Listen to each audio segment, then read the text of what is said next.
ये नहीं है कि हमारे यहाँ हेल्थ इश्यूज पे रिसर्च नहीं होती, बिल्कुल होती है,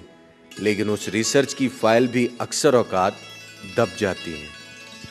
हेल्थ डिपार्टमेंट की रिपोर्ट को तकरीबन पिछले 2 साल से खुफिया रखा गया है इस वजह से, और उन्होंने ये रिपोर्ट दिया है कि आइंदा जो है यहाँ की एवरेज एज, इस इफेक्टेड एरिया की एवरेज एज जो है वो इंतहाई कम हो जाएगी, क्योंकि कम्युनिटी को ज़्यादा मालूमात नहीं होती, इसलिए वो समझते हैं कि ये साफ़ है, हालांकि वो साफ़ नहीं होता। जो रिसर्च यहाँ पे हुई, इसके अलावा एक SDA ने यहाँ पे एक रिसर्च की थी जिसमें यहाँ पे जो इंडस्ट्रीज़ हैं केमिकल, फाइबर, टाइल्स और मार्बल और बनस्पति की, उनके जो वाटर एफ्लुएंट्स हैं, पानी जो वो बाहर फेंकते हैं, उनमें आयरन, कॉपर, जिंक और लेड जो ये कंटेमिनेंट्स थे, इनकी तादाद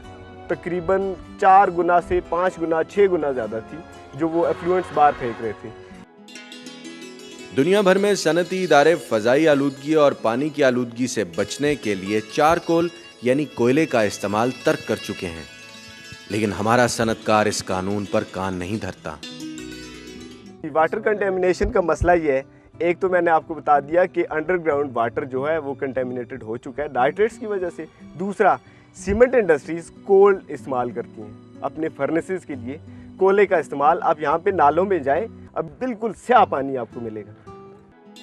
इंडस्ट्रियल स्टेट हतार में जहरीले पानी ने लोगों की जिंदगियों को कैसे मुतासिर किया, ये जानने के लिए जब हमने हतार बेसिक हेल्थ यूनिट के डॉक्टर से बात की तो उन्होंने बताया,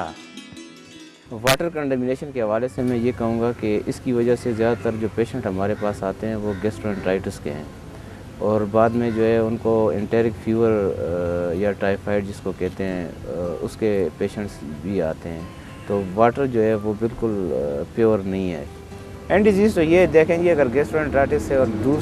काफ़ी टाइम का है तो पेशेंट का वो जो वाटर है सारा ज़ाया हो जाएगा, इलेक्ट्रोलाइट्स, तो उसमें डेथ भी हो सकती है। उसमें यही है कि ये जो सारे केमिकल्स हैं वो जो वाटर सप्लाई जिधर से हो रही है उसमें ये शामिल हो रहे हैं।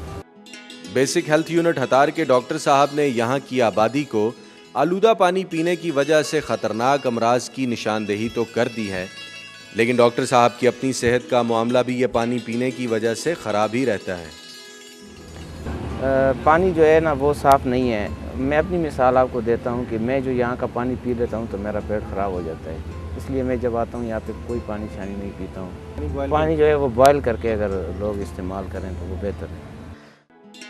डॉक्टर साहब ने फैक्ट्रियों के फुजले की पानी में आमेजिश की वजह से जिन बीमारियों का जिक्र किया, उनमें से एलर्जी का शिकार होने वाला ये मकामी बूढ़ा आपके सामने है। तो ज़्यादातर हमारे पास पेशेंट आते हैं जो कि जिनको एलर्जी का मसला है, मतलब ये है कि मरीज़ आते हैं सारे जिस्म पे ख़ारिश,